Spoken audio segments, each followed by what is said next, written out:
Sound all right? All right. Hi, everybody. My name's Alan Miner, and I'm really excited to be here with you today. Today's an interesting day for me. I want to tell you a little backstory.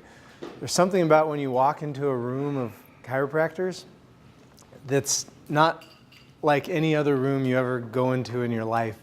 I'll talk about what I do with Ideal Team and Chiro Matchmakers today, but I've spent a lot of time the last few years in companies and rooms that aren't chiropractors. This weekend's particularly emotional for me today for a couple of reasons. So my background is I have a finance degree, and I did that for a couple of years, and I had that blessing of a really miserable job that kind of pointed me into my purpose. And this is a little bit embarrassing, but we're in the Chicago area, so I worked for this logistics company, 80 hours a week. I was making less than we pay our CAs, and I was just really, I hated everything about this job, but I'd gone to school, I got my first job out of college, and this is what you're supposed to do. So I'd have anxiety, I remember Sunday nights, like bad anxiety, and I was having really severe migraine headaches, probably just because I didn't like what I was doing. So I played hooky one day on a Wednesday, I couldn't handle it. So I called in, pretended I was sick, and I'm watching Oprah Winfrey, and she used to do these shows on purpose, and so I watched this hour-long Oprah Winfrey show on purpose, and it hit me for the first time that's why I hated my job so much. And I'd probably heard the term purpose in my life before, but it was the first time it meant something to me. And I realized that's why I don't like what I'm doing. There's not a purpose in this. And so I think I spent the next year of my life really trying to figure out what is my purpose? What am I supposed to be doing? And I kind of knew I wanted to work for myself, and I wanted to do something where I helped people. And I just couldn't figure it out. And as I mentioned, I was having bad migraines. I was going to a chiropractor, and I had that life-changing moment. I've heard like 4 different people get credited with this quote. Gandhi's one of them. The 2 most important days of your life are when you're born and the day you find out why. And I had that day moment in this chiropractor's office. He'd helped me. I was losing vision with migraines, and I was missing 3-4 days of work at a time. I'd been written up twice. I was going to get fired if it happened again from my $21,000 a year, 80-hour-a-week job. And I remember I was on 4 medications, and Imitrex was one of them. And the last visit to the doctor, he's like, I don't know what's causing these, but maybe there's some new anti-seizure meds that maybe we should try, and we'll see if those work. And just something in my core said, I don't think they know what's wrong with me and what's going on. And it was a coworker who said, you should go see my chiropractor. So that led to me having this epiphany one day that this is, I think, what I'm supposed to do, is be a chiropractor. So I have this business degree. I never took science courses. So I moved to Las Vegas and go to UNLV. And I walk in, so I was always the young guy. I graduated college when I was 21. I was a young guy at that company I was with. So now I'm 23, I walk into a chemistry class because I got to go to all these basic science classes. And all of a sudden I'm like the old guy in this room, which is weird. And I start, in labs talking to people, and I'm going to be a chiropractor. I was really certain of that. And I have classmates, and nobody else was going to be a chiropractor. There were dentists and vets and medical doctors. And so that year that I was at UNLV taking classes, it didn't really sway what I wanted to do, but it's just I was always the weird guy who said he wanted to be a chiropractor. So the reason I started saying you get in a room of chiropractors, it's just something different. I went to Parker down in Dallas, and they had a community college called Northlake where you could do these accelerated courses to get through the prerequisites faster. So I could do like a year of organic chemistry in a semester, and I was going to be able to start school sooner. So I realized this 2 days before classes started in the fall semester, so I pack up everything in this U-Haul. The air conditioner ends up breaking, so it's like late August, early September. I'm driving across Nevada, New Mexico, 120 degrees in this U-Haul with all my stuff. I get into Dallas like 10 that night. Class is 7 a.m. the next morning, and I roll into this class after this year of I just know in my gut I'm on the right path. And I walk in and I sit down, and it's about this size of a classroom, and every single person there is going to be a chiropractor, and they're doing their prerequisites going to Parker. And I remember just like, I'm not a particularly emotional person, but getting just so, my eyes filled up, and I just lost it, because I kind of felt for the first time like, all right, I'm not off on this rabbit trail. There's this whole other community of people, of like-minded people. And I don't know, I walked into the room today and I was hit with that. And particularly why I'm telling you the story is my son's with me, Landon, because I have a niece who's graduating from Parker this Saturday. And so Shelby, came into my life when she was 10 and has wanted to be a chiropractor since she was 14. We had a big 1,100 a week practice, and she ran the front desk in there. She's worked in 5 other offices, and she's getting ready to open an office in north of Dallas in McKinney. So this weekend, and having my son here, and then just coming into this room, it kind of just solidified everything with me today. So I'm really honored to be in front of you and just share my experience with you guys, because I've done it wrong. Unfortunately, I'm not that person who can be told how to do it. I'm getting better at this, and then do it. I kind of have to feel the pain of being told, and then I misstep. And I've done that in so many painful ways, but it's what really brought about Ideal Team and Chiro Matchmaker. So we're gonna jump into that today. A little background on myself and how I came to be here. Right now we operate 4 chiropractic clinics, and I've had as many as 6. And I've had some really epic failures in those. We built one practice, as I said, really big. And I somehow had it in my mind that, well, this must be easy then to run multiple clinics. And if only I would have found AlignLife 10 years ago, literally the millions of dollars I would have saved in trying to figure this out on my own. It's ridiculous. I started by making the mistake of this doc who was an amazing associate who helped me scale a practice up to 1,100 a week. I thought I need to put him in a satellite clinic. And that was probably my first misstep, because he was amazing inside the culture of our clinic, but when all of a sudden he got off on this separate clinic, everything started to go sideways. And then I thought, well, all right, maybe that didn't work right. I'm going to go find somebody who's built like me, who likes to talk and present, and who's more entrepreneurial. So I found that doc, and we opened another clinic. And he got that clinic rocking up, 150 visits in 3 months, and then he left to go do his own thing. And so, and the other doc left at the same time, and all of a sudden I had 2 empty practices. And in the middle of being really distraught, I had a good friend who ran a $1 billion tobacco company out of Europe. And his wife was from Albuquerque, where I'm from. And I was telling him my sob story, and he said, there's a bunch of tools we use. Let's take a look. And he started doing all these different measurements of the clinics we had and our docs and our team.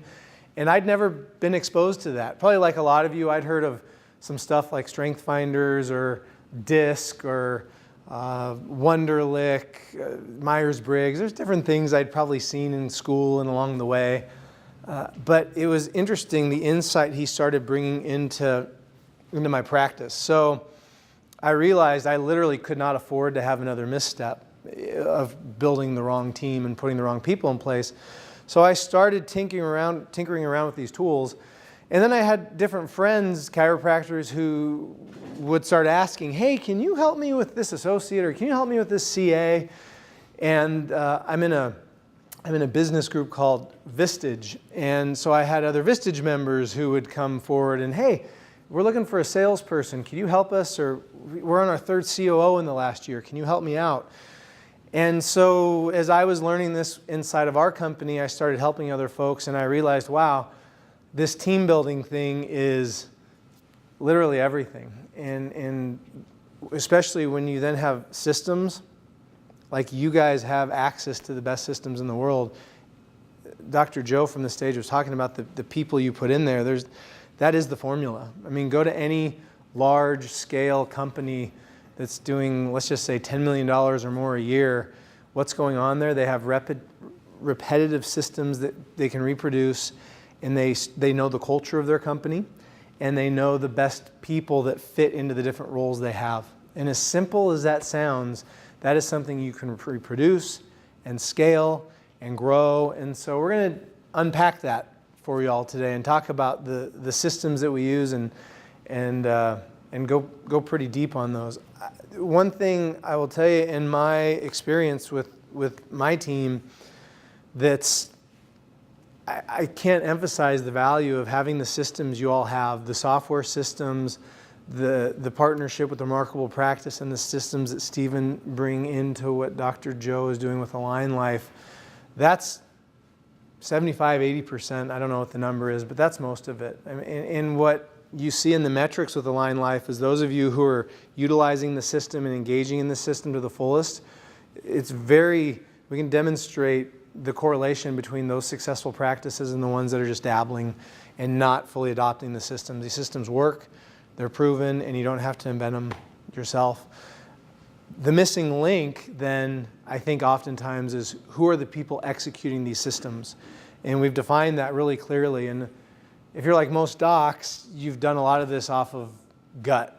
At least that's what I always did, is I just kind of interviewed and hired, and sometimes I got lucky, sometimes I didn't. And it wasn't until I got my butt handed to me with 2 empty clinics that I went, there's got to be a better way to do this. And come to find out, yeah, all the big companies in the world use this stuff.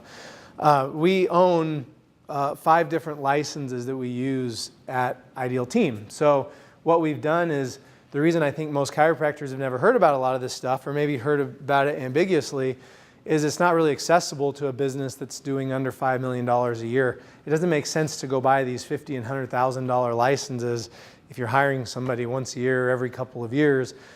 And most of those systems aren't really designed to scale down to do individually. And so that's what we've essentially done, is we've created this catalog of different tools we'll talk about today that you can use when hiring CAs or doctors or marketing people or an office manager that really immensely help skew things in the direction within your AlignLife system so that you get this right out of the gate. And that, I mean, the stats are all over the place, but you can find data saying anywhere from twice a person's salary up to 5 times a person's salary is the cost of a mishire. You know, you start to factor in the training time you lost putting into that person. You start to factor in how that might, if you've ever had a bad apple, what that does for business and maybe losing staff because that person's in, quantifying that. And then the time having to find another person and then train that person back up. Not to mention just the equity of how badly it looks to your practice members and your patients when you've got a revolving door of staff happening. And that's, it's really hard to get momentum going when you're constantly having to stop and go hire again and find somebody else. And so that's what we do, is we help you get this right and put the odds in your favor. So I give you all of that background to tell you today I operate 10 separate companies in several different industries. And it's just that chiropractic's my purpose. It's where I came out of. And I have a heart for this profession. And a group like AlignLife's a company and one of the rare ones that's doing this right. And when we start to put in these tools, we can see things take off. I will tell you the way I've been able to scale into different industries with different companies is through the tools I'm sharing with you today. It's having the systems and procedures down, and then very simply, it's finding the right people to plug into those systems and procedures. Strength Finders, which Dr. Joe was talking about, has this brilliantly simple concept that simply, you can take people that are okay and train all day, and they become sort of okay. But when you take somebody's strengths and you pour into those, they become rock stars. I mean, that quickly. And a lot of what we do is based around the metrics of that. One thing you've got to be cautious on is you can't use Strength Finders to hire. It's not a screening tool, and they call it being EEOC compliant. All the tools that we have, you can use legally to vet people.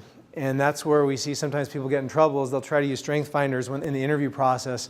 And that system is, oddly enough, considered discriminatory.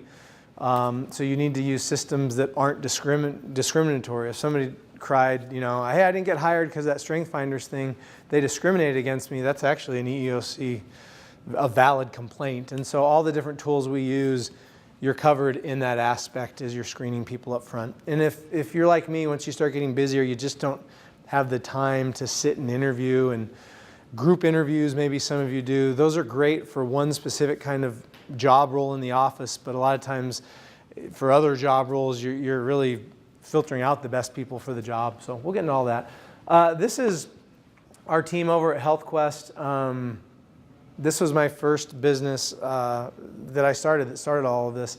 And it took me, as I told you, 10 years to get to a point where we have a team that's solid, that's been with us for years and years and years, that gives me freedom to scale what we're doing.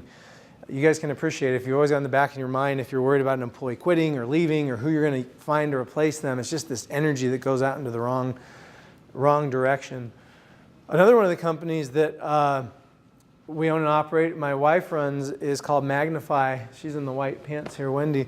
She also operates a company that puts on workshops around the world for dancers. This is a very specific pre-professional ballet company. So their niche is for students with a lot of talent. They cultivate them up with the idea that they're going to go on and actually have a career in dancing for one of the major ballet companies around the world. Same principles, totally different industry than chiropractic, but it's still a team.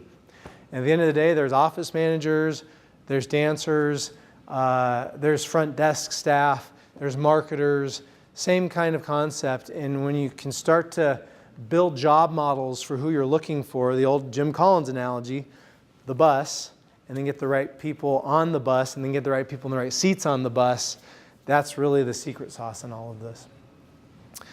Another kind of interesting, fun business that I'm doing right now is Nickel Company. This is a botanical spirit company. And so we're just getting ready to start. We're going to have to onboard about 100 employees to operate that business. A little background there. My middle daughter, Verity, randomly, almost 2 years ago, had a really bad seizure. And we couldn't, it was just out of the blue. My wife and I were traveling, actually. And so she was in the hospital for a couple of days, ran through all the tests. Wasn't a tumor, wasn't a blockage.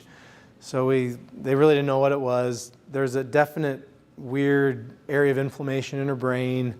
You know, you get the list of about 10 things they think it might be. So they suggested that we do a brain biopsy to find out. And I just went, you know, she's had one seizure. I don't think I want to start taking brain tissue at this point. So we left the hospital in Keppra, anti-seizure med, and very quickly called some great functional chiropractors I know and said, well, we got to get her in ketosis. And so we did that. So that's been a big part of my life for the last couple of years, out of necessity. And she actually didn't have a seizure for a year. So we went 10 months and we thought, well, maybe we're past that. So last summer, we just let her be a kid and have smoothies again and fruit. And all of a sudden she had another seizure, almost a year to the date. And so we went back on getting her into ketosis. And so that's just been part of my family's lifestyle. In that process over the last couple of years, I almost think of this like the paleo diet was. You know, nobody had heard about that, whatever, 8, 9 years ago. Now it's everywhere. This ketogenic thing, it's interesting. Just in the 2 years when we started out, you know, we had to figure out how to make pizza crust that she could eat or pancakes that she could eat. And it's amazing on Amazon every month now how many keto products are coming out, and it's just made our life a lot easier. In that, as a chiropractor and a little more naturally bent one, you know, I never liked artificial sweeteners, all the aspartames and sweet and lows, but you know, you started to learn that there's different versions of stevia and monk fruit and these natural sweeteners that actually taste better than the other artificial ones that don't spike your blood sugar. And then combined with in New Mexico, we have this funny little law.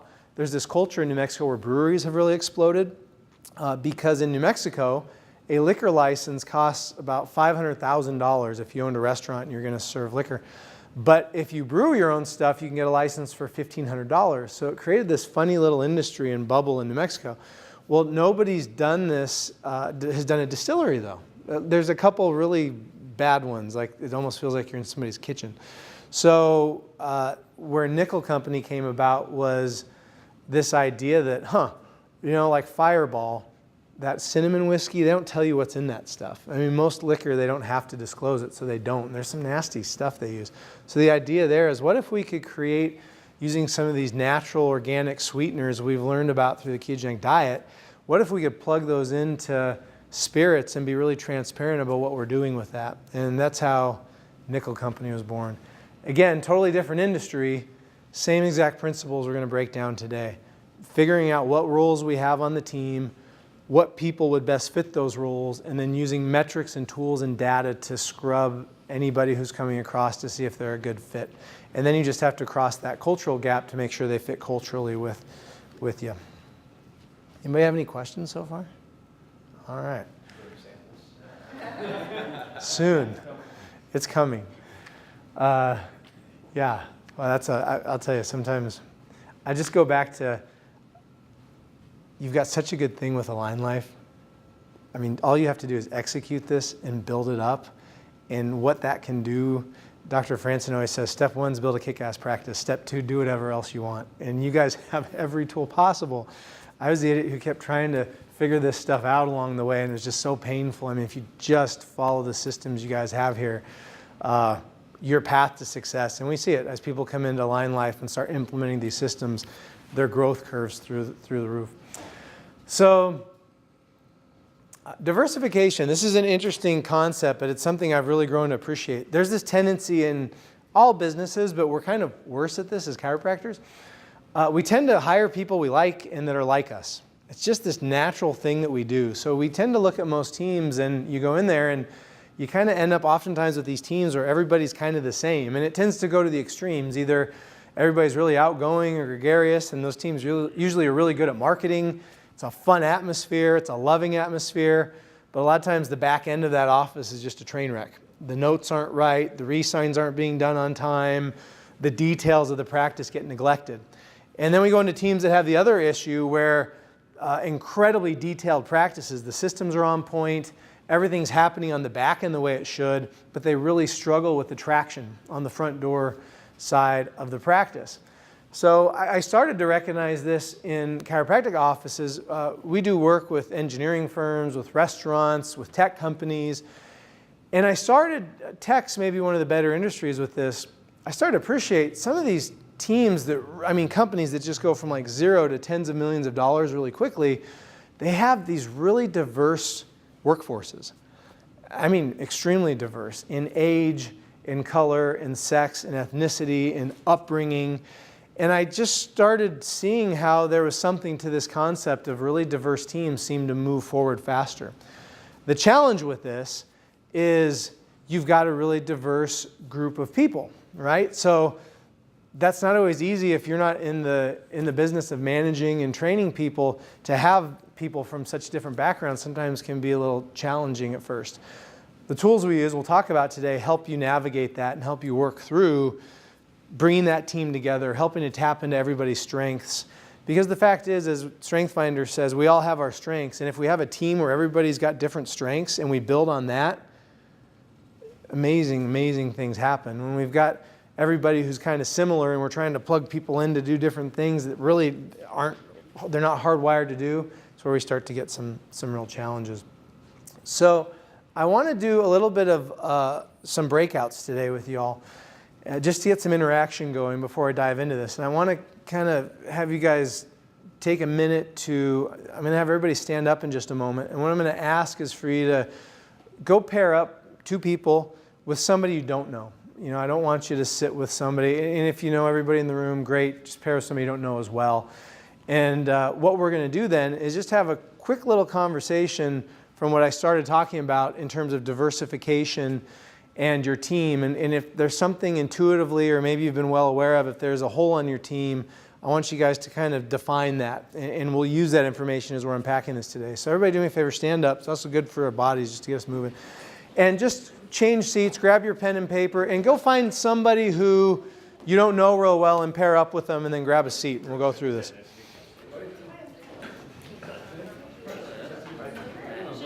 And grab a seat for me. Yeah.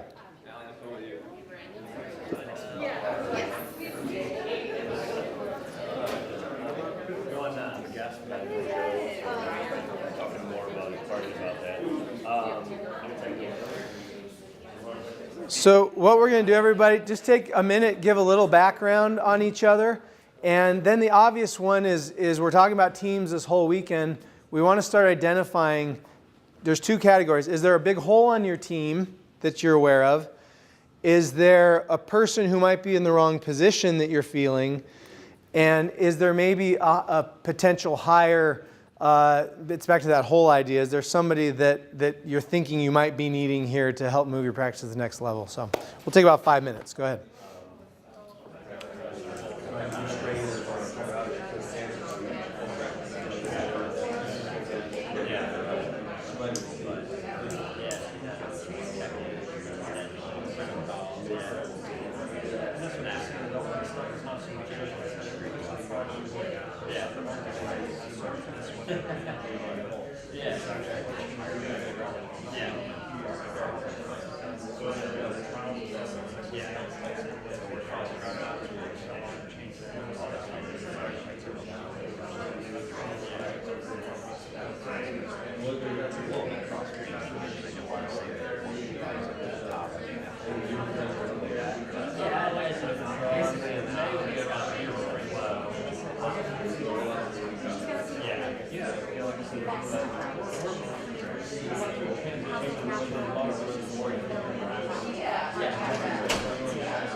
So I memorized some of the script, but I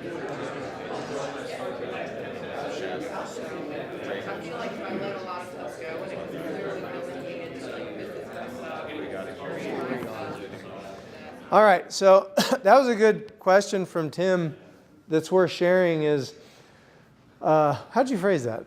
How do you scale? You know, like scalability, like once you hit a certain level, like if you want to open other clinics, like what are the, first off, I asked you, like what are the biggest missteps you've seen? Because there's many chiropractors I envision that have tried, like I'm opening that second clinic now, and they do and it never succeeds. Yeah. So now they have like 2 clinics and they're working in both with double overhead. Totally. Or you have like then also then, what would you want to do to make it most successful when you're mentioning the systems part? Yeah, it's all systems. It's common. There's a lot of chiropractors who have 2, 3, 4 clinics. The successful ones who are going to get past that to really scale a company versus the ones who just kind of have to eat it are the systems and the people. Because what happens, I mean, what I was talking about, if any of you have seen that movie, The Founder, by Ray, it's about Ray Kroc, the McDonald's guy. It's on Netflix. There's this scene where he kind of goes bananas because he sold a couple of franchises to his country club buddies, and he shows up and they're not his McDonald's. They kind of are, but they're selling fried chicken and it's dirty and it's just not the standard he'd created.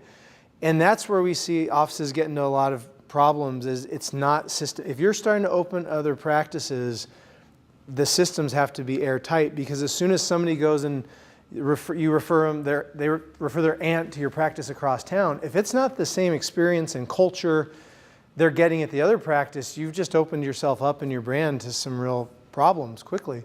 And so it's 2 things, and you guys have the system for this. You just have to execute it 100%. Where scale starts to cause problems is when you get little variants of how things are being done in the culture, in the people that are in each practice. So what we see, the docs who are able to scale practices pretty quickly, and again, AlignLife's the perfect platform to do that. And then you've got to figure out the behavior and the personalities for each role in that practice that work within the system, because that's the next thing is maybe the system's good, but you've got a really extroverted doc who's great at marketing in one clinic, and then you've got another clinic where the doc's kind of introverted but really systems oriented, and this person's kind of shooting from the hip, signing people up because they're a good communicator, and this person's following the system to a T. You can't scale that. And that's what our organization started to realize, and we had to take a big step back, a painful step back, and try to reinvent what you guys already have with the system. But I think the thing that's been missing then that we're going to go through in next is the people you put into that system. That's really everything. And the other advantage I have to touch on before we go on is culture. Culture is kind of everything. And again, there's a culture to AlignLife, and how much you guys are applying that is up to you. I'd encourage you to apply all of it. Starbucks is a great example of a company that created a culture, right? They literally changed how we speak. When, we never use that terminology when we're ordering whatever drink you order at Starbucks. Recognizing chiropractic, we have the same thing. If you leverage that, we have a unique language that gives us distinction and makes us different from any healthcare practitioner.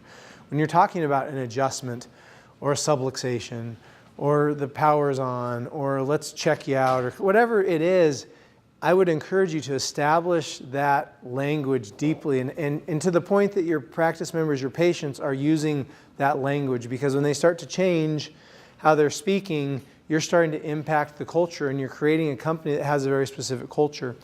Then your task is simply to find the right people that fit into that culture. And as Joe talked about, we've all had the pain of maybe somebody had a good resume, they interviewed well, we're trying to force them in, but they're just not the right cultural fit. That's really, once you have the systems, the culture defined, and the right people in there, that's the triune. Any other questions before we jump on? All right. So you're going to see this again a little later today when Dr. Franson talks about associate doctors, but this is, at Chiromatchmakers, an ideal team. This is our success path, and this probably happens more frequently with associate doctors, but it happens with CAs quite a bit too, and it's really just this basic pause asking, why are we doing this? Why do we need this person? Why are we bringing and onboarding this person onto the team? And sorry, we got a little wonky at the conversion there, but the first thing is why. Why do you want to hire someone? What is that job role? And if you're following the job roles that are defined inside AlignLife, you have that outlined for you, but I'd really encourage you to just take pause and ask why. Are you trying to cover up for somebody not performing? Has the practice grown to a point that you really do need that person to help carry the workload and scale it? Just taking a moment to find the why of that person coming on is really important. And then next is what? The vision. What does success in that role look like? I know that sounds simple, but too often in chiropractic offices, CAs don't really know if they're doing a good job or not. And do you have some kind of feedback system in your reviews and your objectives, how you're talking to somebody, so they know what success looks like? They understand the job description. They have the training and systems, which I know you guys do, to execute that. And then do they have some kind of feedback to know how they're doing? And then how do you want the practice to run? That's another, again, you have the models and the system, but just taking time up front to define that is going to save you a lot of trouble on the back end if things don't work out. And where's this going? There's an average lifespan of CAs of about 2 years. There's actually, in the business world, there's a way of looking at, anybody ever heard of something called the Peter Principle? In corporate America, they talk about people tend to keep getting promoted to one level above their competency, and then they kind of hit a ceiling. And so another way of looking at that is with time frame and stratas. And so the extreme in the room is probably Dr. Esposito. So there's strata 1 to strata 5. Strata 1 is somebody who's really, their job and their scope of their job is what they're doing in front of them today. And that's maybe oftentimes a CA coming onto your practice. Like, what am I doing today? I'm checking this person in, I'm checking them out, I'm giving a tour, I'm collecting money. That's where their mindset is, that's how they're thinking. People tend to rise up through organizations as they begin to be able to plan out and see ahead further down the road. And so Dr. Esposito is the other end of that. He's a strata 5 guy. I mean, you talk about vision. I mean, Joe, I think, is working 20 years out.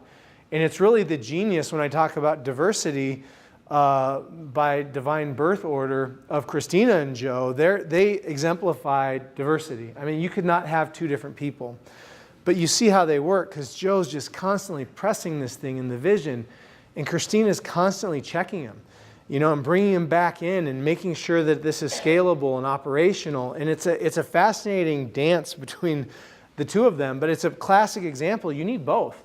Because when you go in and it's all vision and there's no execution, you're in trouble quick. And you can get bogged down on the details if you don't have the vision side of it. So back to the strata thing, I think why so oftentimes CAs grow out of jobs is if you've brought a real rock star CA on your team, let's say, so the way this works is if just an average business that maybe has a few more layers than a typical practice. So let's say somebody's a cashier. So all they're doing all day, they don't have to think about anything. You ring somebody up and they check out.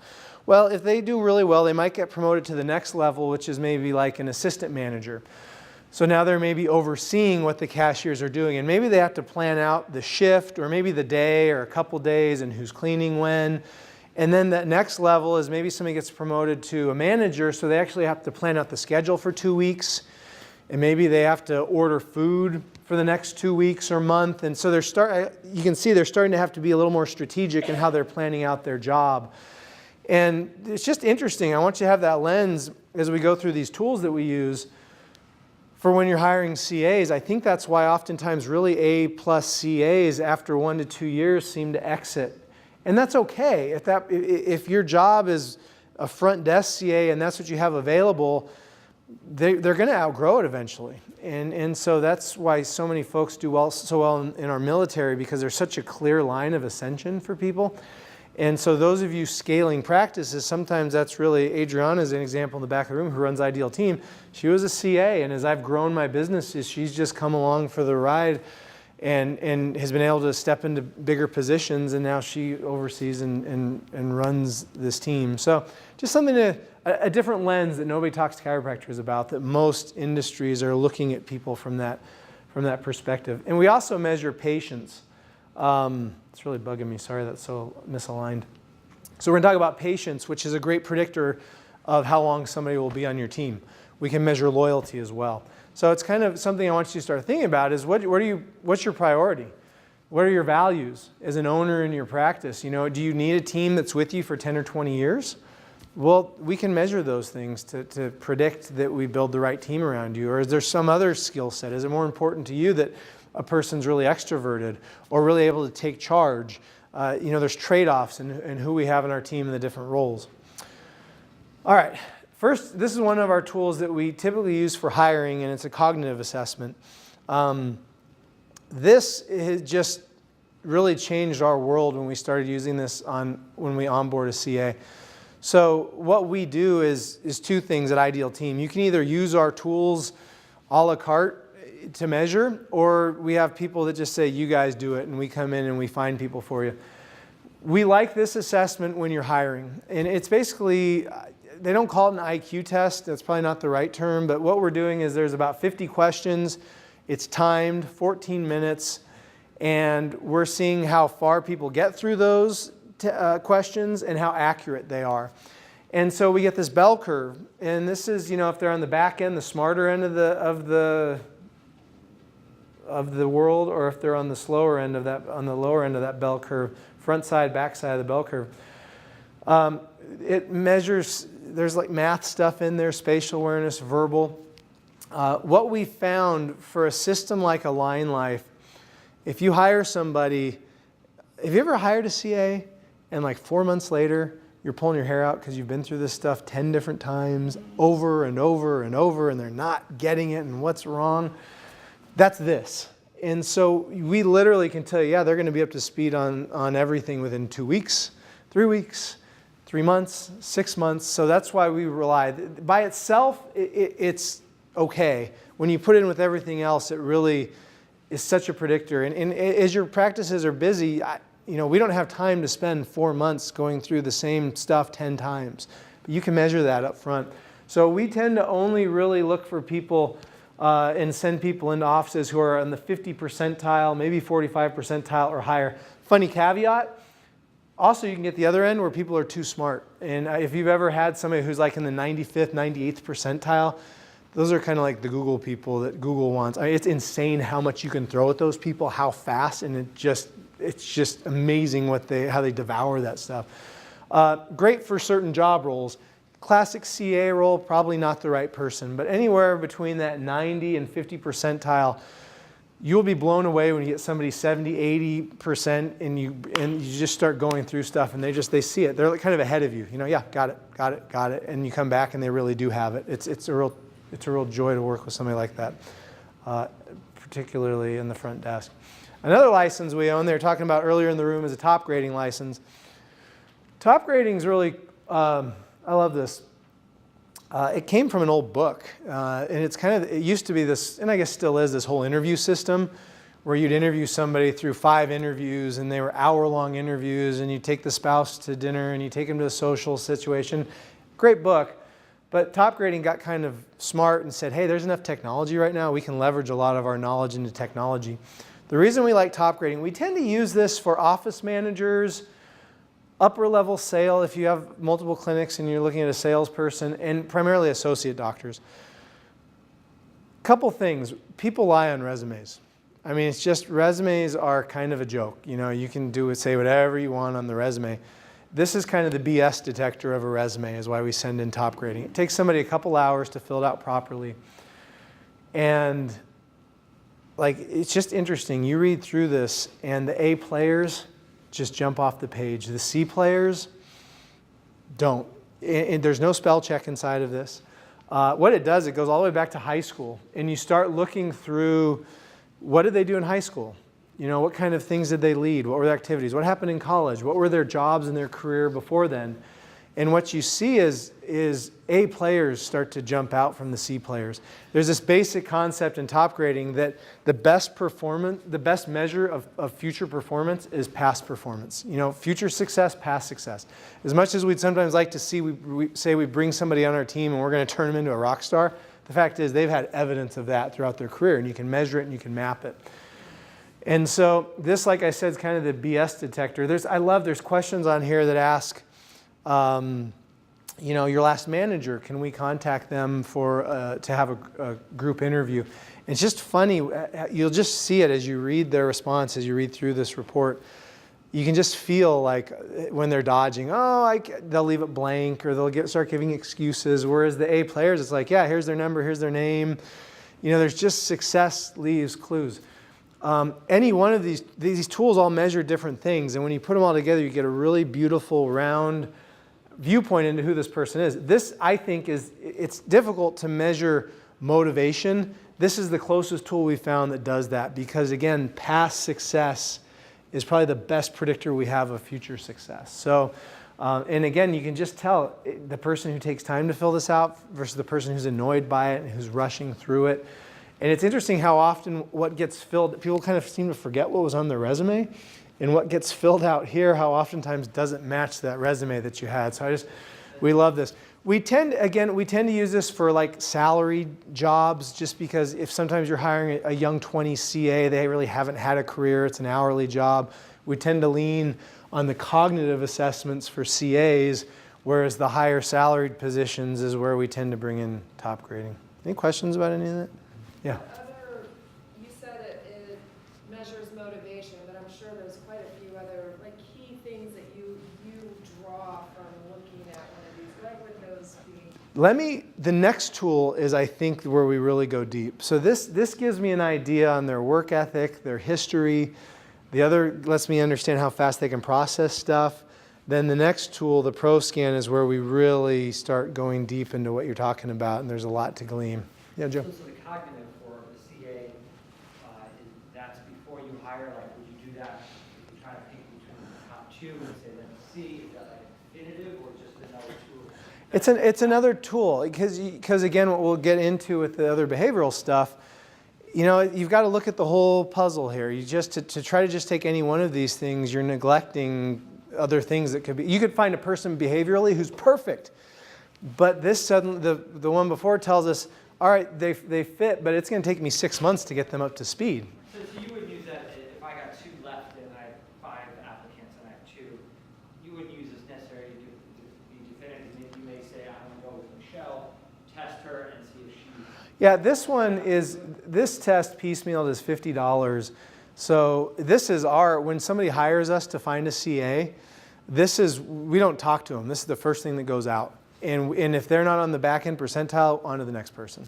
We don't bother interviewing unless this is testing high. And then if this is high, we pull resume. When you say this, you mean the cognitive test. The cognitive, yeah, right here. So the one thing I would not suggest using this, you can, existing team members. 'Cause this is just an awkward conversation. Like, hey, sorry, Jenny, you're really low on this, but we love you. I mean, I've never seen that go particularly great. And with that said, we've got some great CAs who score really low on this, but they've been with you for 3, 4, 5 years. So, you know, you put up with the pain and they really come through and all their behavioral makeup's great.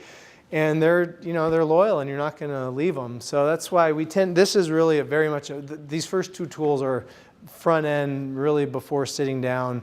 You know, as we're busier and busier today, most docs just don't have time to vet all of everybody. So these are tools that can really quickly help us get to who you're looking for.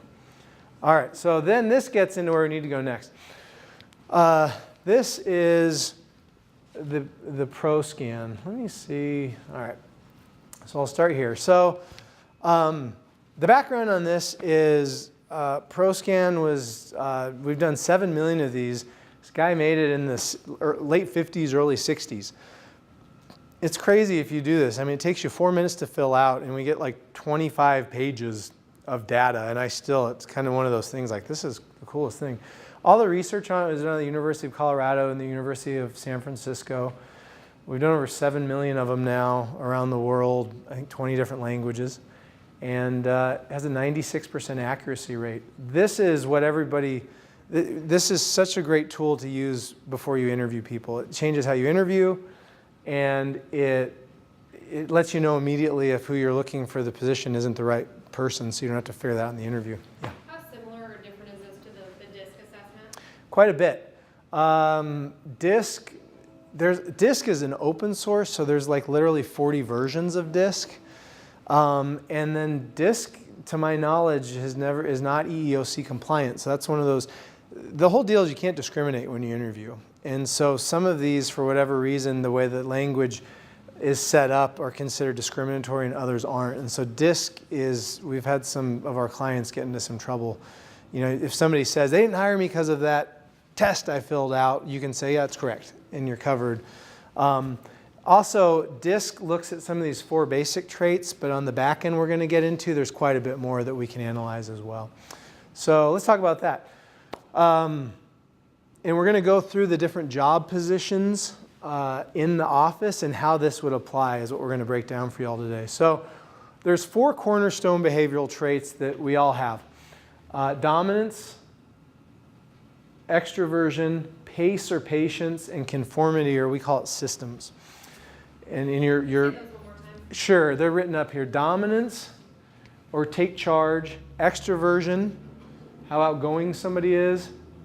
Pace, or patience is another way to say it. And then we measure systems and conformity. I went through, when I was starting this process for our company, we looked at 60 different systems. We tried everything we could find. And the reason we landed on ProScan was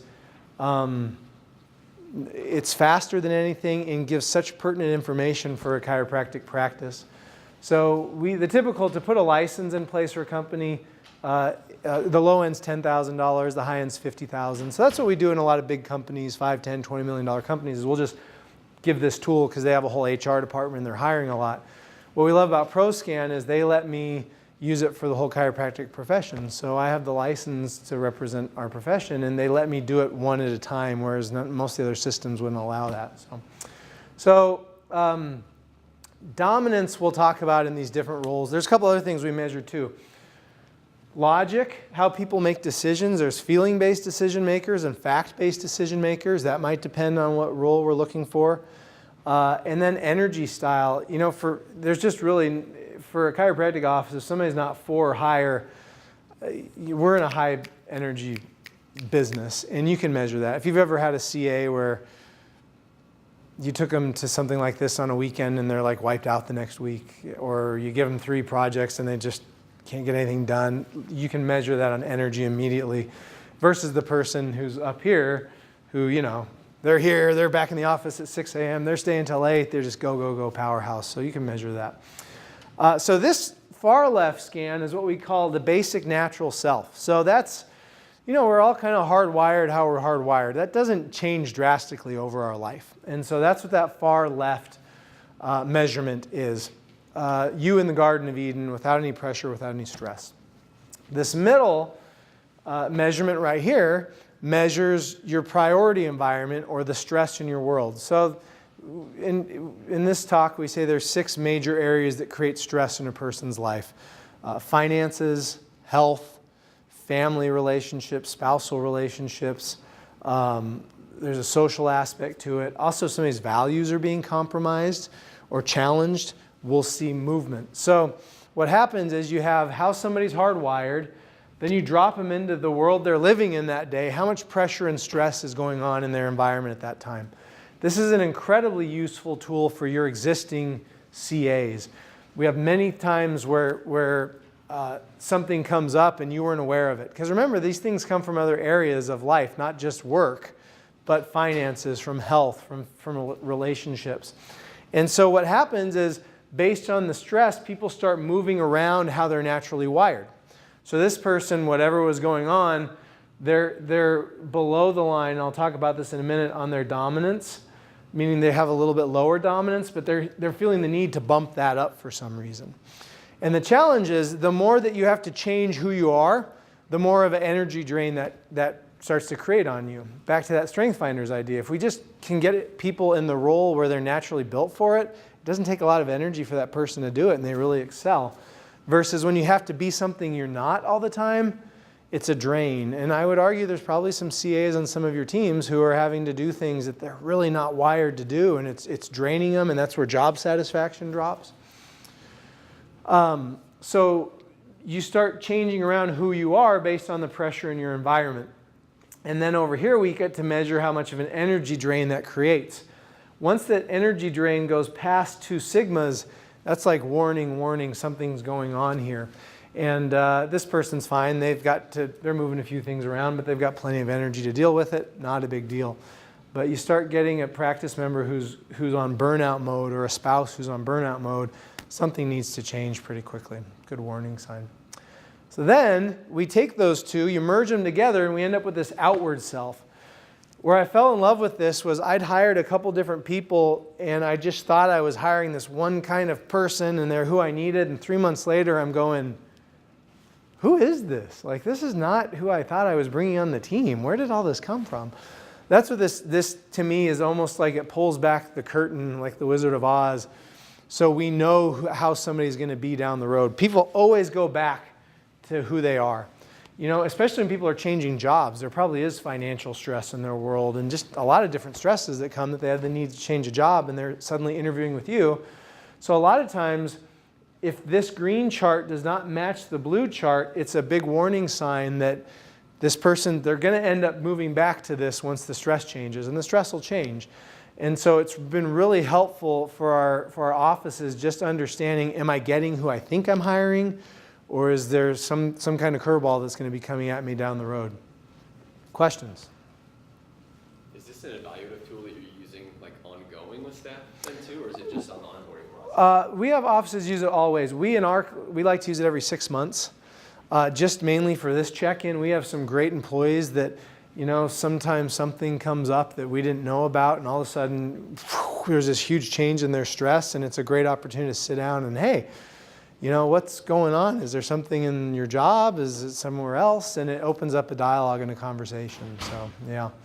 Are you looking from the first to the second, if there's a lot of variability where like this is who they are, and they have to make a lot of change for stress, Yeah. that they're not going to manage stress well? Is that Yeah, I mean, this just really tells you the stress at that moment, at that snapshot in their world. And when you're looking at a team scan, if that comes back from a 3-year employee and all of a sudden there's all this stress, that's a huge indicator. Now, remember, it might be coming from somewhere outside of the office, but if it's coming from work, this is literally how we measure what seat on the bus should a person. You've got them in the wrong. If this is a ton of red and it's coming from work, they're on the wrong seat on your bus. And so now the next question is there a proper seat or not? So we don't just like the concept. We want to be able to get metrics on who's where and how are they functioning. So 2 questions. Yeah. The first one is, so if looking at the middle section, it's saying, okay, so when this person's stressed, they're more dominant. Yep. They're less, conforming to what you want. But could it be that those are more ideal? Like you want that more in the person? Yeah. It's like it's a Good high-risk question. environment, so Yeah. you may want them to be more dominant when they're under the stress of Yeah. the environment. Is that So 2 things. One, they're being more dominant in response to that stress. It's not necessarily their response to any stress. For some reason, they're feeling the need right now that they have to step up and take more charge and lead. So maybe a spouse is sick, so they're having to do that for their family. And that's why you see that. Maybe it's because they're in a role in the office where somebody left and now they have to be the leader. And then your second question was, do you think people change? oh, it's interesting. Not in response to the environment, but just like Yeah. a general question. You know, Do you think people change? Yeah, a little bit. Not you don't get this introvert that all of a sudden is now the dancing on the But table no at the matter how hard party. they try, they're always going to be an introvert kind of thing. Yeah, it might go a little bit higher, but generally you don't see huge change on that at You all. love somebody, you thought they were wonderful, and then you took this test and you're like, oh man, they're really low on this. That's really going to be a problem. If it's And that, it can change, like I would steer you away from trying to change anyone. I would say maybe there's another role that suits who they are, and that's neat when it happens because you get to, and all of a sudden they get to thrive. And we've seen that a lot where somebody's at a front desk. So I'm getting ahead of myself. Classic front desk checkout person has some dominance, right? They need to keep people on care plans. They need to collect money. People who have higher dominance like confrontation. They like debate. They get energized by it. Somebody who's real extroverted, socializing is what gets them going. So they enjoy getting out, meeting with people, talking with people. So that's an example. You've got somebody who's here and you're asking them every day to confront people about different things. It's an energy drain for them. They might do it because they love you and they're loyal to you, but it's not energizing them. Whereas, if now you could take them away from the confrontational stuff and get this person to just, maybe be the check-in CA. So now they're hugging people and talking to people. All of a sudden they're shining because you've got them in their wheelhouse within the practice. And there are some people who just aren't the right fit for the jobs you have available, and that's okay. Do you have an example of this that we could maybe pull up on your website or have a copy that we can look through as you're going through this, just because it's kind of hard to see up there? Is it? I'm sorry about that. Adriana, do we have, what's the best example? Yeah, that picture. Yeah. Yeah, we could grab, we've got our cards over there. We'll find something to email you for sure. So let's talk about this a little bit. Let's break it down into reality. So chiropractic assistants, the first is the check-in CA, the Chica. And that really, you might have different roles in your practice, so just adapt it. But this is the person who's checking in, who a lot of times needs to be the smile, no names, the energy of the practice, if you will. They're the ones that, as we say here, measure flow. They keep things moving. Some of the best check-in CAs we've ever had on our teams are moving around, introducing people, plugging new people in. Hey, this is Joe. Joe's been with us for 2 years and had an amazing story. Joe, can you take a minute to explain it to Sally? It's her first day. Like, this is the person that just is a natural connector. They're energized by being in the front of the practice. Have you ever, we still do it. When we onboard somebody, we'll have them come work for an afternoon just to see if they're a good fit. If you haven't measured this, that's that person who interviewed great and all of a sudden they're at the front and it's like they're trying to hide, they just can't run. They're not the right person for that. So the way that this looks, and this is going to break and unpack this a little more. So this is like a 30,000 foot view of what we're looking at. This kind of drills down a little deeper. So first thing, So this is each of the cornerstone behavioral traits, all right? And so one thing I want to point out on this, there's this dynametric midline. And one of the things we look at is how intense a trait is or is not for a person. So the higher above or below the line, the more intense that trait is. And there's no right or wrong on this. We are who we are.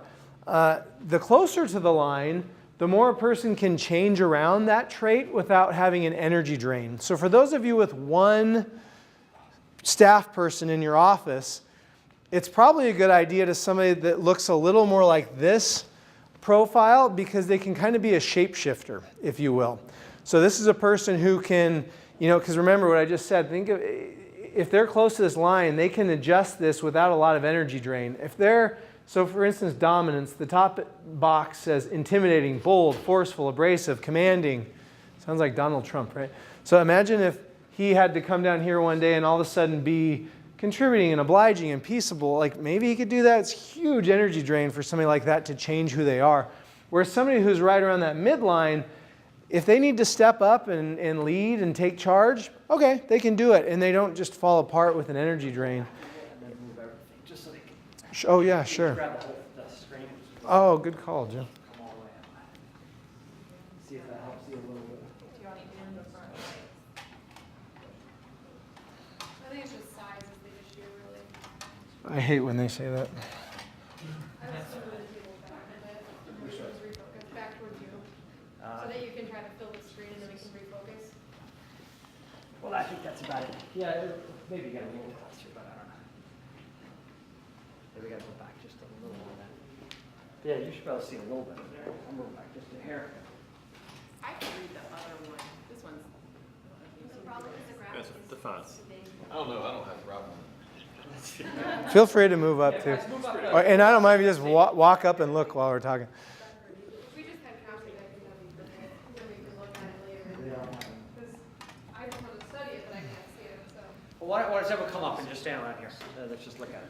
So the dominant, you're dominant. Take charge. No, you see that, and so you're a natural leader. Here's the point. This is a muted down version, but the typical front desk CA is going to be above the line on their dominance, but they don't have to be through the roof if you have a checkout CA. This is where you can start to build your team. I talked earlier about diverse teams are the best teams. So I love having different people with different skill sets and strengths. It's probably really important that your check-in CA is extroverted and above the line. Patience is a really big indicator for how long somebody's going to be with you. So this is where we were talking about earlier. Are you expecting this person to stay with you for 5-10 years? Are they going to be with you for 6 months or a year and move on? This has a lot to do for those of you running associate doctors. I wish everybody could be like all things, but it's just not how humans are wired. And so oftentimes we have people that want that associate doc who can bring in 20 new patients a month and go talk in the community, and they're going to stay with me for 10 years. You don't get both, and there's a trade-off. And so usually people who are more of this leader, entrepreneurial, sales, two-up, dominant and extroverted, tend to be very low on their patience. That's why they're good salespeople. They want to see things happen now. Let's go, let's move. But they're also quick to pivot when things aren't going right, and they're quick to jump off of teams. Also systems. And this has everything to do with AlignLife. The higher somebody is above the line, the more systems oriented they are. People that when we find like a lot of engineers at Ideal Team, also architects, CPAs, tend to be people who measure really above the line on that systems measurement on conformity. Your entrepreneur, your salesperson tends to be down here. Adventurous, free thinker, unconstrained, challenges rules, carefree.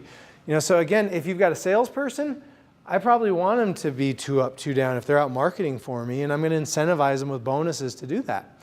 But if I've got an office manager or a front desk CA or an associate that I want to be in that office for 5, 10, 15 years, I really need to think differently about how I'm incentivizing them. What's interesting is people that will stay with you long term who are more detail oriented, you see words here like constant, dependable, rhythmic, methodical. And then over here, specialist, procedural, focused, dutiful, loyal. This is one of the best ways to measure loyalty if you've ever had that problem with your staff. We can measure that right up front. People who have that profile don't do great off bonuses. It's actually kind of demotivating for them.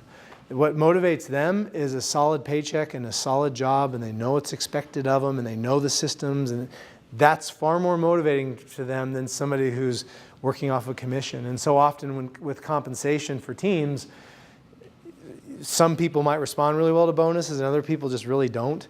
You know, when I look at the big companies we work with, they tend to just get money off the table. And that's one thing I would encourage you. If you have a person who's been super loyal, who's executing your systems, who you see with you for 5 or 10 years, I'm going to suggest you bump up their salary a little bit, dial down the bonus structure, and it's almost like this law of reciprocity, and you'll find that person with that specific makeup, you get so much more out of them than trying to, they get disengaged from conversion rates and new patients and collections. They don't care. If a person's slanted like more of a salesperson, it's going to matter to them. Logic. So we have feeling-based decision makers and fact-based decision makers. I find most chiropractors tend to be in this feeling-based side. We're kind of empathetic. You kind of can read a person and adapt. This is a person who kind of knows in their gut what direction to go. Fact-based people, show me the research, show me the data, show me the financials, show me the Google reviews. I want data to make a decision. Again, just depends on the job role and where you want them. I kind of like our bookkeepers, our back office people to be far more fact-based, whereas I like the front desk and our associate docs to have a little more gut feeling. Then, something else we measure here is energy style. And this is a big deal too. There's 3 energy styles. The first we call thrust. And that's that kind of, you see job ads looking for a self-starter. This would be that person. They're like scanning the horizon for an opportunity when somebody comes. Dr. Joe Esposito, he's got so much energy, get that thing up and running and get it going. This tends to correlate, but not always, with people who are on more of the sales, entrepreneurial, innovator kind of measurements. If you're opening an office from scratch, you'd be really smart to have a doc who's got that high thrust, because they're going to put the energy in to get that thing going out of the gate. Side note, I'm probably getting off track, but one of the best ways I've seen people roll out offices is with somebody who's high thrust to come in and get the office going for 6 months, and then have them go do another office, and have somebody else who then has these other traits come in behind. Because it's 2 different people. It's one person that's really good at starting things, and it's exciting, and it's new, and it's fun, but now they want the next thing that's exciting and it's fun.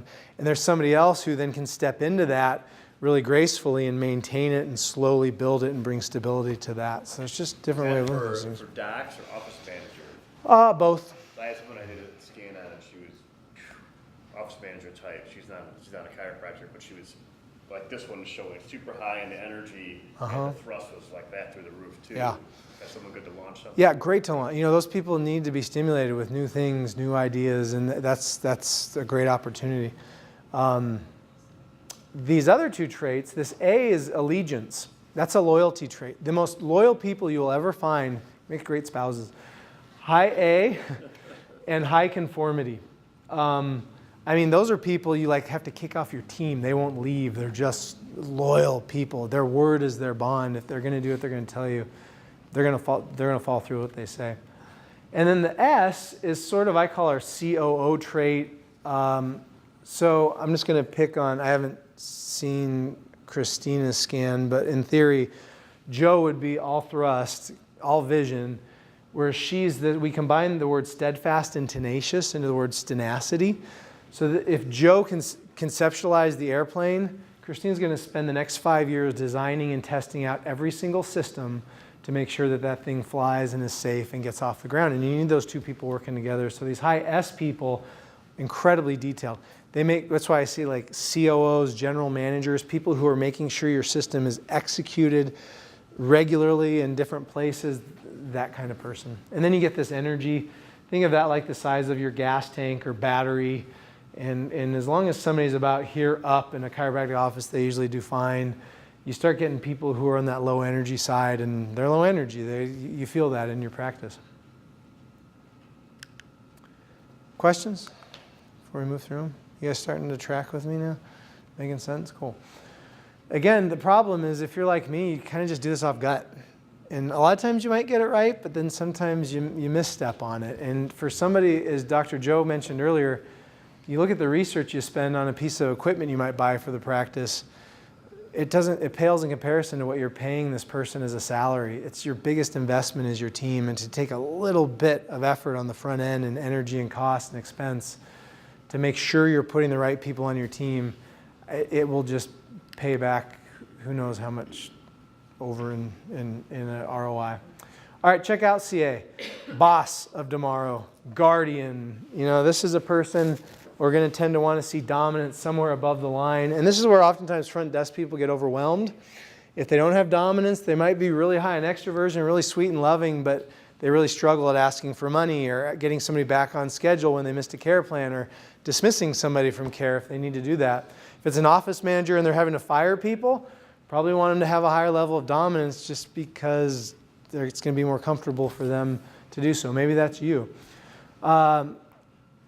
Typically, the checkout CA doesn't have to be as extroverted. They can be more introverted because you've got a check-in CA who's wearing that role. Again, if you only have one person at the desk, you might try to look for people that have a little more of a blend of those two traits and they're not as intense.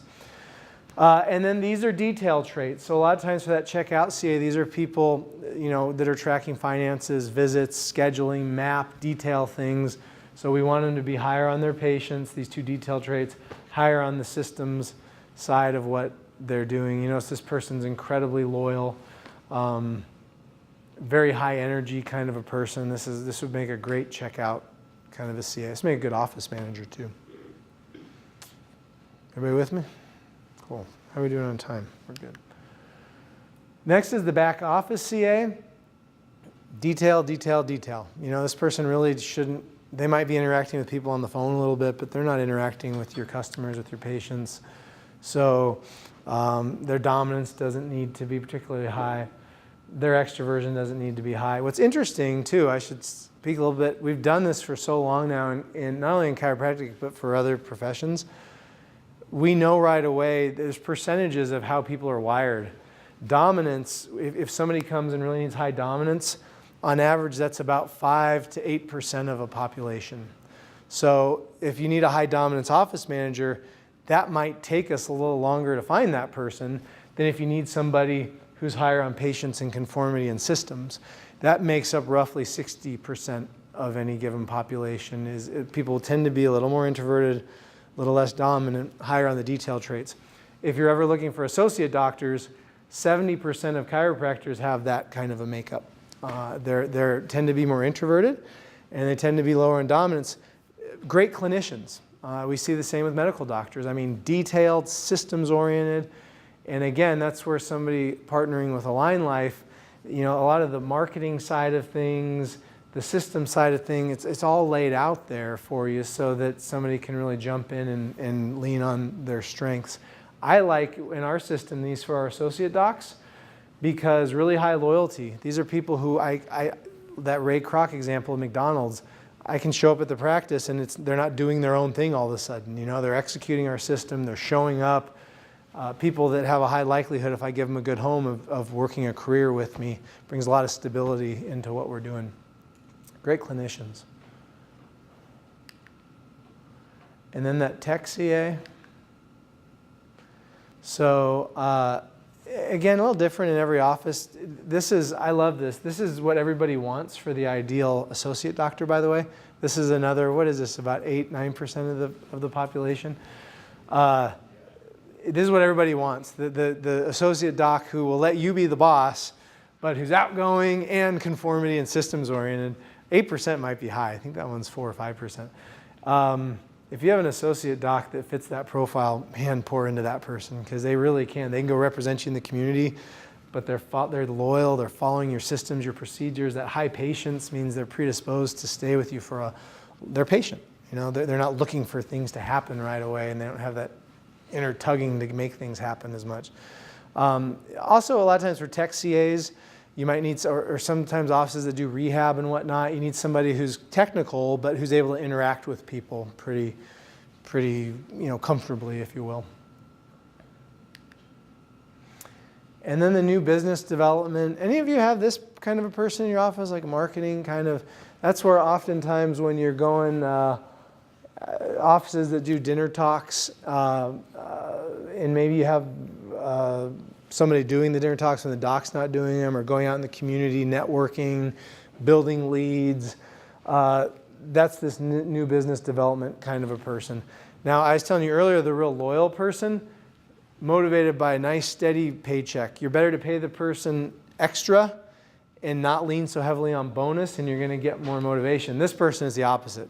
They love bonus and percentage, and they want to be compensated based on how they perform. The trade-off in that is, you know, a lot of the world is looking, tech industry salespeople, pharmaceutical sales, there's high-end luxury auto sales, they're looking for these kinds of people. And so if you get into this space where you start trying to outsource your marketing to somebody, just keep that in mind of who you're competing with and what salaries you're competing with. But again, this person, a lot of you in this room, I'm guessing, probably kind of might lean this way. Dominance is above the line. So again, you're very comfortable leading. You have no problem stepping in and taking charge, you know, giving orders. It comes natural for many of you. You're likely extroverted.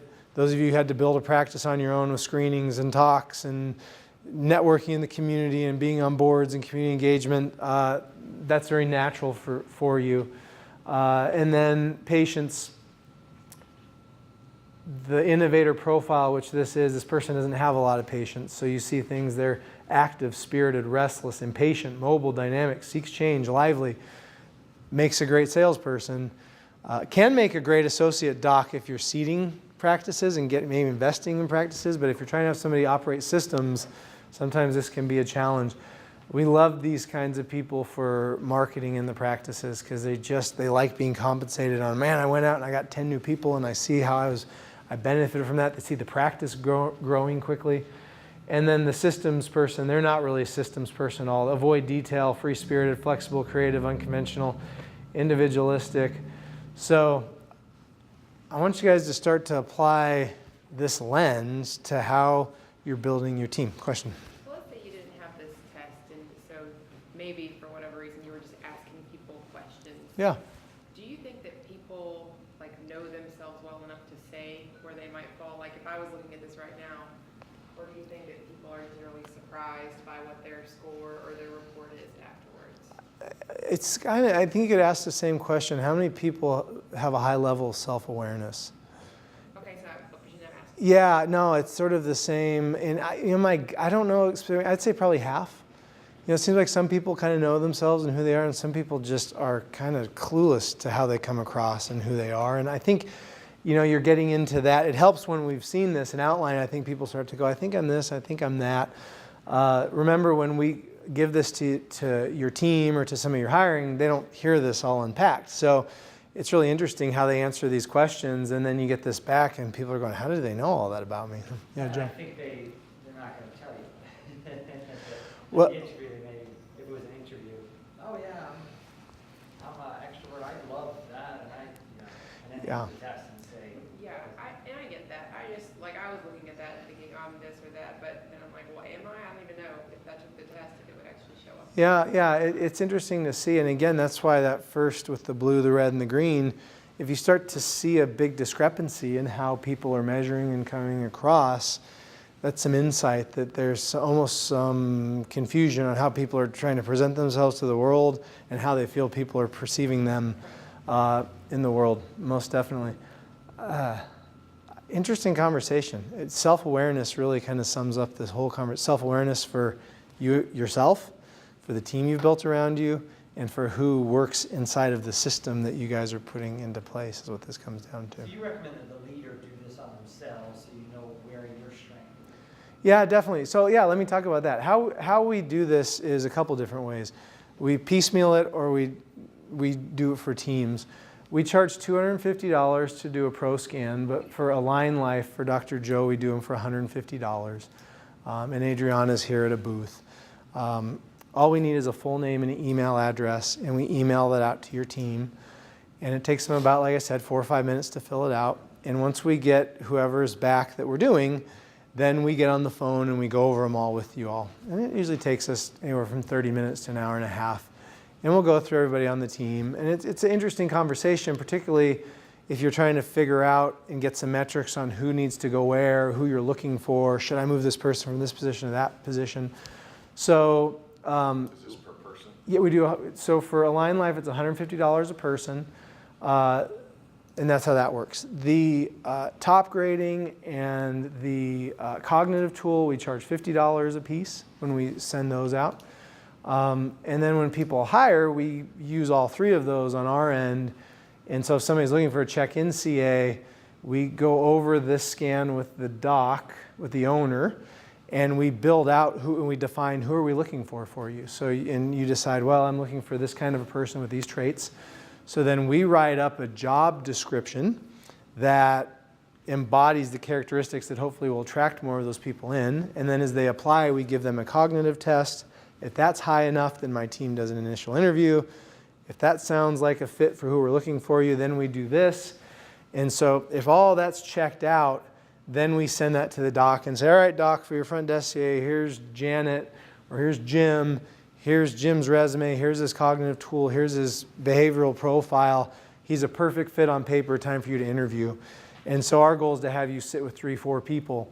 Remember, we can't discriminate. So chiropractors are a fussy lot too, you know, they don't look right. They're too this, they're too that. Well, we're not allowed to screen on that. So you might get somebody who's perfect on paper who is not fitting some characteristic you're looking for. But that's really, on paper, anybody we send you will be a very close match to who you're looking for. Pricing again, so you said it was Oh, yeah. $150 per person? We charge $150 per scan, normally $250. That's the AlignLife price. We charge $50 for the other two, the top grade and the cognitive tool. We also do background checks. We charge $100 for those, criminal and credit. And we just had a doc the other day that, for some reason, we found the whole thing. And when we do a job placement, we charge $2,250, but for AlignLife, we charge $2,000 to do the whole job placement where we do everything. We include a background check on that. And the doc declined doing a background. He said, it's fine. I've got one of my own I use. And we got an email the other day that all this really sketchy stuff had come up from his past jobs, and with there's some inappropriate stuff recorded with his patients. And it turns out the guy had this history, and we're just going, that's something that I don't know why chiropractors, we tend to overlook background checks. I beg you, start doing those when you onboard people. You can prevent so many problems. Is that a time frame, that 2000, like we want an associate, we say, okay, we do the ads, we do the So associate's different. That's for a CA. Oh, that's for CA. Yeah. Yeah. Is that for placement or for a time, like saying I'll spend 6 months, 3 months? CAs are pretty quick for us. What's our average CA placement right now?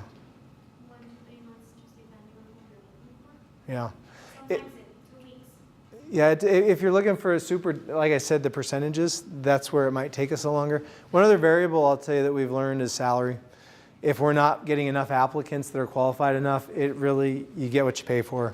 And if there's one lesson I've been taught the last few years where it seems like nobody's applying and we change that hourly rate by a couple dollars or the salary range for an associate, it's fascinating how all of a sudden you get such a new onslaught of better qualified people. So How much is the associate job placement? 4,000. And how long does that take for turnaround? About the same, 1 to 3 months. When it comes down to placing people on your team, do you recommend, and I'm just thinking, what about the doctor? Yeah. Yourself, like the doctor, she go and do something like this? Because you've got to take into consideration that Totally. you have to work well with that doctor, and not all doctors are going to have the same. Yeah, that's where we usually start, is with the owner, the doctor. Figure out their personality, yeah. and how they're going to. Who supports them? Yeah, absolutely. That's how our formula then, when we open satellite offices, we've got a very specific kind of doc who fits in our system with 2 very specific support staff. And that's what we found once we put the right system, like an AlignLife system, and then you figure out who plugs into that, that's where you start to see scale really come in. But yeah, no doc is everything. None of us are. So we need to build up Figure around. out who they are first, and then Totally. match. Yeah. You take into Yep. consideration. And especially if you're a small office, those are the best teams. Is if the doc's wired one way, let's get somebody who is opposite of that, and you guys work it together. Yeah. So, like for us, practically, if we were trying to hire a new CA, and we were narrowed down to 3, Mm-hmm. then would this be like a test we would give each of those 3? And then Sure. look at the results, something like Yeah, a lot. So people typically will use this initially on their team. Let's just look at our team and let's invest a little bit to see who's there. And that's usually how a lot of people come to us. And then the follow-up is if you're doing the hiring yourself, maybe you get it narrowed down to a couple people and you're like, I'd like to see that. So we can do the cognitive assessment or this, and then now you've got that to decide if you want them. Or then we have other offices who say, can you guys just find me somebody? I don't want to deal with this. And then we go out and do that. So When you do that, so you're doing the ads, the initial interviews, the cognitive, this test, and you're out And on then- the platter and saying, okay, here's two. yeah. And then you pick just one of the two. Yeah. So that's 2,000. And then we do and then once you extend an offer to them, we also do the criminal and credit background check. Okay. And I can't emphasize enough how often everything's roses.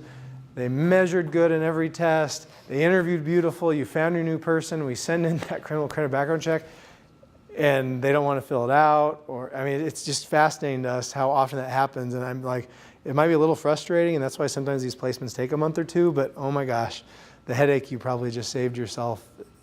And the other side is sometimes it brings up a whole other conversation with people that you're okay bringing them on, but it's like this whole other, well, I've got some things I need to talk to you about. And okay, great. And now it almost builds the relationship stronger starting out by doing that up front. Dr. Franson. So I'd like to share just an observation as a coach over the last 2 years working with this system. And I'm going to use a very super common situation scenario, and then I'm going to highlight how important this is with an extreme situation. Okay, so what top rating will teach us is that the wrong hire is going to cost you 5 times their salary in a year. Okay, so do the math on that. So if it's a $30,000 employee, what's that cost you? $150,000. Is that real money to everybody? It's real money, and everybody knows it. You hire the wrong person, it's going to cost you 5 times their salary. That's definitely true in chiropractic because I get to watch across the landscape hundreds of practices. One practice plummets, one practice spikes. It's like, what was the difference? It's almost always tied to a team member. That they almost always. I can tell you that. That's gospel. Okay. The other, and that's not even counting like your soft experience of like what your life is like day to day working in the office with the right person versus the wrong person, right? Any spouse will tell you that story, right? It's like okay, because you bring that home with you, don't you? So that's kind of the soft side of it. Let me illustrate this with an extreme situation. And how important it is to do, because Dr. Allen, I wouldn't hire anybody without him doing background check, criminal check, credit rating, and I had no idea how important that was. First 15 years, I certainly hired plenty of people. I hired some gypsies, I'm sure. I have no idea who they are, right? Last year, like 2 years ago, before we really started implementing this like mandatory law of coaching clients, we had a doctor who hired a doc. We liked him. Like, I was like, man, I really like this guy. I like him too. He's a good person. He's a nice kid. I'm gonna really invest in him. And I'm like, there's something off. He's like, are you picking up on that too? And I was like, yeah. He goes, there's a disingenuous quality to this guy on some level that we were just kind of, when you pick up on it, you're like, well, couldn't put our finger on it, but we liked him. We really did. Like, we liked hanging out with him, like training him. He was doing pretty well. It's like, I'm gonna plant him in an office. Opened up an office, hired a person, put him in there. Invested in training this guy, so now this guy is deep into investing in this associate doctor. He kills his girlfriend and kills himself. The associate doctor. Can you imagine getting that phone call? The state police coming to your house going, we need to talk to you. Imagine a practice that you've spent now a year. Didn't see that coming, right? A year building up this practice, speaking into this young man, investing everything in him. He did no background check, no credit check, didn't even call on references. He just liked him. And the guy just completely sold him on the fact that he was a good person. Go back and look at his background check. He had a criminal history of assault, battery, aggravated assault. Never even thought to look at that. So 75% of the time there's something in the background.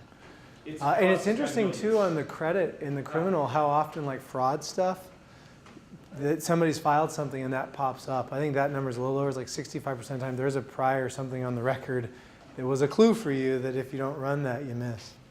One follow up with that. I wonder how that you ever worked with your state board, your licensing board? How much of a circus that is? I mean, it's But like, so even if you have a disorganized. DUI, you have to go in front of the board and explain yourself. I just like. I think you're like that. supposed to, but I Yeah. think if, Maybe I'm Yeah. thinking of- Have you ever been convicted of a felony? No.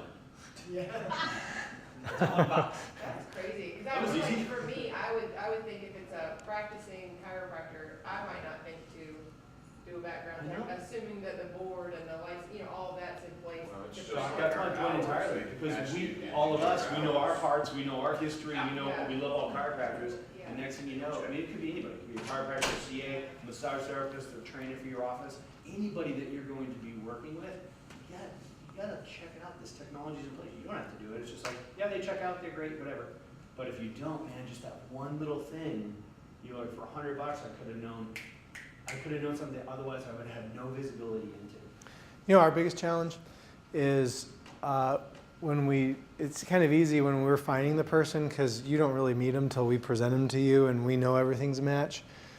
What happens more than anything is you've interviewed with somebody and fallen in love with them, and then we give you something that says they're for the job you're looking for, they're really not the right fit. And then docs just, yeah, but I like them so much. And that just happens kind of regularly. Like, well, yeah, it's your office. And then 6 months later, we get a call. That didn't work out. And so that's, just keep an open mind. I mean, this is your practice. It's a business. You know, and when we're meeting people, there's an emotional component. And I appreciate that you need to consider that. But this is every bit as important because this does predict what's going to be happening and how things are going to work down the road. Do you have offices that basically have you do the job placement and say, please do the credit and stuff before we see them? That's a good question. No, mainly it's not a bad idea. It's expensive to run that. So like these we can do for every applicant, whereas we build one credit report in for the person they hire. We could do it multiple times, but I feel like I would get way too invested. I'm mad if I would waste so much energy. yeah, I get that. It's difficult just because the scale of those they're expensive to do. So we kind of try to scale that to who you think is good. So we only do one or two of them. Well, good. Well, that is everything I have to say. Adriana is at our booth until tomorrow evening. So please, if you have more questions or examples, or she's here and around the whole time, come talk to her. If you'd like to get your team set up, she can manage all of that for you. I am going to have lunch with you guys, and then I'm going to go to my cousin's graduation down at Parker in Dallas. So that's why I have to bug out today. And I appreciate Dr. Esposito letting me come on this morning so I could get down there for her graduation in the morning. So thank you, everybody. Appreciate time. Go through the actual process, the actual finding and interviewing process that we've done a lot of revamping, made it a little more concise, and I created a new tool that I think should be able to help you track from start to finish, from the collection of resumes all the way through the hiring process, having one place to put all that information and assess this person from start to finish. So we have it basically laid out in a 20-step process. A lot of this stuff is actually already done for you and you've done previously, so it actually, when it comes down to it, it's probably about 8 steps that you actually have to do. I know it's been talked about before you actually are going to hire someone, you should have already established what your clinic core values are and what your personal core values are, because you want to hire to the core values of your clinic. Obviously, if you're trying to create a culture in the office and you're hiring someone that doesn't fit and doesn't mesh well with those core values, then you're not off to a good start right from the beginning, right? So this is something, identifying core values. You should have already established this for your office when it's time to hire. It's always good to review that and review that list to make sure as you're assessing people, you have that in the back of your mind. Next one says build guidelines for a success path. We have guidelines in the ops manual for you. And the reason we have guidelines is to help you stay objective and not make emotional decisions when hiring. So, I just love that person. Like, you can imagine like hanging out with them. That's not what you're looking for, right? Maybe they're just so into your mission, but they have 0 skill sets, right? There's got to be a balance with that. So we want to establish certain guidelines of hire this, don't hire this, right? So in the ops manual, I've revamped the whole thing. By the end of tomorrow, the portal should be updated. I'm just finishing up the last couple sections of getting it all on the portal. So that part is already done for you. It's laid out. You don't have to establish your own guidelines. We've already talked about creating job descriptions. We have job descriptions for every single one of those positions that are laid out, but you just got to review it. So you don't need to start from scratch. We've done that for you. We've laid it out, but just make sure, again, you're reviewing that prior to starting to look so that you know exactly what it is you're looking for. And then establish a muse. What does that mean? So one thing is to know the skill set you're looking for, but the other thing is to know the personality that you're looking for. So I know that's what was just talked about before is, you know, how do I figure out personality-wise, do they fit that position? So over time, as you guys start to utilize that PDP and those different assessments and we can compile data, then we can actually, if you guys are all contributing that data, you can take all these personality traits and say, okay, what makes the best check-in CA? What are those lists, and make it a very clear picture, and we can help you establish what this muse will look like as we collect that data from you guys when we start using that tool. Next one, right now. Can I interrupt on that? Yeah. Like, so if you guys are doing these PDP, these pro scan things that he's talking about, when you have a rock star, Brian Wood hires a rock star, and within 3 weeks, she's on it, practice is growing. Chris Biedenbach does the same. We take those two and look like, wait a minute, this is like the exact mold. And then let's say, I don't want to curse Kat, but let's say Kat hires one, and it's a bad hire. No, don't say that. And we look at hers and say, well, this profile is starting to become more legitimate of a style in our organization. So we'll help by collecting all the data as you guys do this to kind of help you say, the marketing person looks like this every time we have success. And we'll feed that back to you, the analytics on that. The next one, writing the advertisement. Again, this is something we've done for you. You don't have to take the time. We have samples for all the positions. I think we might be missing one or two that I'll fill those gaps for you, but we have that stuff laid out for you already. And then, obviously, then we have to get the word out and advertising locally. I recommend Indeed.com. It's what I've used. I think a lot of the clinics are using that as well. What? Indeed, INDEED.com. It's one of the higher end employment sites. And what's great about that is it really helps you track if you like them, if they're going to move on to the next phase. You have everything in one place. But also using social media, LinkedIn, Facebook works well. Advertise in applicable locations like in your area. Obviously, newspaper, Chamber of Commerce sometimes has areas where you can post. And then reaching out to groups and businesses in the area where you want to find your ideal candidate. So if you know your ideal candidate has a certain skill set, has a certain personality, that they are drawn to certain groups, those are the groups that you want to go to try to reach out. So that's advertising. Another way to get the word out is contact influencers in your community, other business owners, your Network 100 list. Those are people that know people, right? So feel free to lean on them, and then you can expect that favor. You know, maybe they'll reach out to you as well. So then, obviously, once we get the word out, the first step is collecting resumes. If you use Indeed.com, as I mentioned, it's a real easy place to keep all that stuff compiled. So this is where I mentioned I created a tool. It's called the Candidate Report. I apologize, I don't have one printed out for everyone, but I have a sample here if you want to take a look at it, but it's HR 200. And basically what this form is going to do is it's going to be the go-to place to track everything from reviewing the resume all the way through the final decision of hiring. So what I've discovered over time in working with a lot of the clinics is that I'm like, okay, we'll just go through the resume, and you don't know what am I looking for in a resume? Am I looking for like, oh, they went to college? Well, nowadays that's kind of a given. Most people are going to college. So is that something that you're like, okay, this one went to college, that's good, right? So I wanted to help you guys with set criteria. What are the things that you should be looking for? Looking for gaps in employment that are unexplainable, looking for job hopping. You know, there's certain ways to evaluate a resume. So I have that all laid out for you to score, so you can have that objective assessment of each person. Another thing is reaching out on searching their name, Googling them, looking them up on LinkedIn, looking them up on Facebook. You'd be surprised what you see on Facebook. It's a great lesson that if you have young kids and teenagers, show them, hey, guess what? I'm not hiring this person because of this right here. But we've had that before where we've looked up people and made a decision that they were not going to fit with the culture because of what's on Facebook.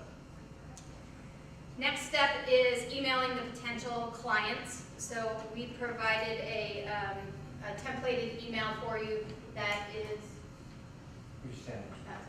a templated email for you to reach out to the people that you want to have that first interview with. This is what the candidate report looks like. You can kind of just see a glimpse of it. It shows you the pre-screening, which is looking at the resume, has a space to put notes, and then again it goes through each step. I highly recommend using that because she has every step from all the way to hiring. So pre-interview, review of the resume, every single step. You just print it off. That's for one person. You have 3 people. You just use that document. I reviewed it. It's everything. It works out for all. And at the end of each stage, it has proceed to next stage or send rejection letter. Are they proceeding on, or do you need to reach out and let them know that they're no longer being considered? What is the name of that one? Candidate report. It's HR 200. They're all under the same HR 200. What's that? Are all those, this whole document? It's all in one. I put it It's all in under one HR report 200. so you can track it all the way through. So before we had like, oh, this is questions you should ask for a second interview. These are guidelines for a first interview. And it was all in different places. Right. Now all the questions you should ask are built in here with spaces where you can jot down what the answers are, all in one packet.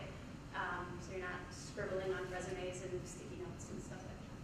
Yeah, that phone interview was a game changer for my office for interviewing, because I mean, you may have 50 candidates, and you can literally tell within 5 minutes on a phone with 2 or 3 questions, like, you're not going to work. Thanks for your time. Yeah, especially if you're hiring for a check-in CA, right? That's kind of important. So that's one of the shifts that we made. Previously, we always recommended a group interview. It's a great way to really see how people do speak, and it's a great way to quickly read people out that you know for sure. However, one of the challenges with that is it does favor certain personality types. So obviously that extrovert, that extremely confident extrovert is going to shine in that realm. However, that's not necessarily a personality trait you need for every position, right? So you could end up losing someone who would be a great back office, a billing person, might be great as a new patient concierge, working would be a dynamite in converting a patient one-on-one, but not great standing up in a room full of people that you don't know speaking. So instead of doing the group, we've transitioned to a phone screening. Again, we have the questions listed in that packet for you to ask. Here's a snippet of that. I know it's hard to see, but I have a sample of this if you guys want to take a look at it. What are the things that you need to look at in reviewing their application, and what are the questions to ask? All right, after the phone interview, that's the first step. Then you're going to make a decision. Do you want them to proceed to the next step, which is the live interview where they would come into the office? This would be a one-on-one sit down with them. Is it after a group interview? We're not going to do the group, do the phone set. You can still do the group. I mean, if you are hiring a check-in CA and you got 50 applications and they all are kind of about the same, don't feel like you can't do that. It is a good way to weed people out, but because of that bias of personality, it may not work for all positions. We did the group interview, and what I changed is now I kind of basically do like a little intro, kind of present our mission a little bit more, and then I ask them, how do you feel?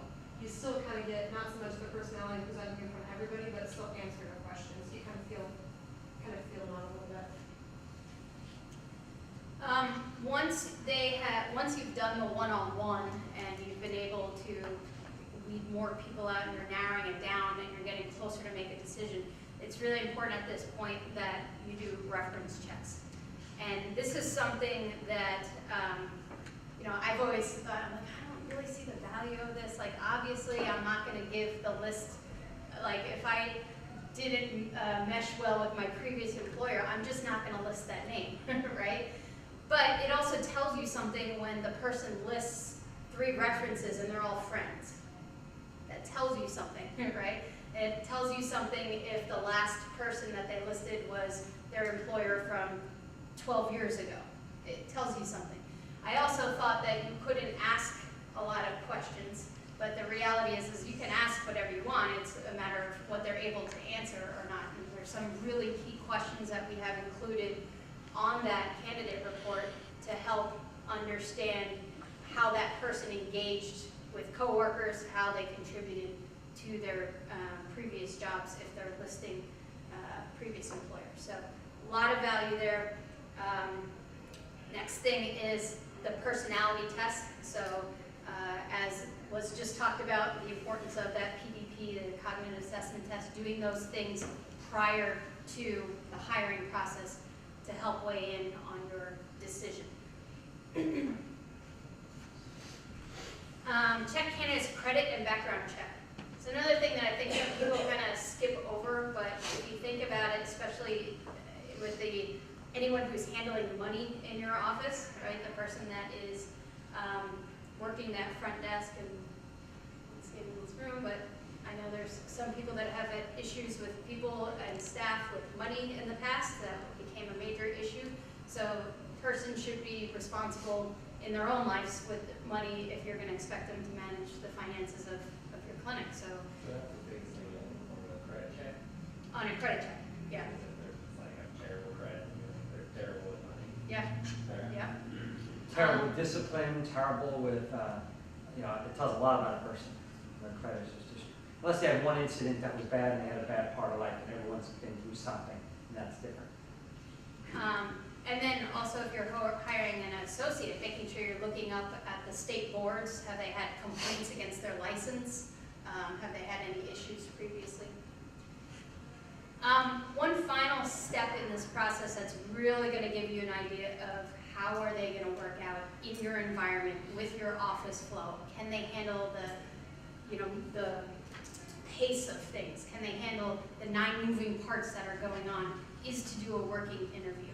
So I'm sure you've all been in the same position that I have, where you interview someone and they just blow you away, and then you hire them and you're like, how, like, it's not the same person, right? Because they never had the opportunity to be in the environment and really see what's expected of them. And they may go through that process and be like, this is not for me.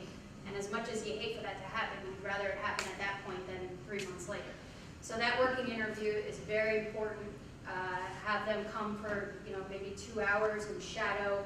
If you have it, let's say you're hiring for a front desk staff and you were having that front desk step up into an office manager position, or you're hiring a building coach, have them shadow and have them answer the phone, have them engage with patients, see how they interact with patients. Are they outgoing? Are they confident? Are they friendly? But that's very important to really get a feel for if it's going to be a good fit, not just for you, but also for them. Make sure they're there during busy time.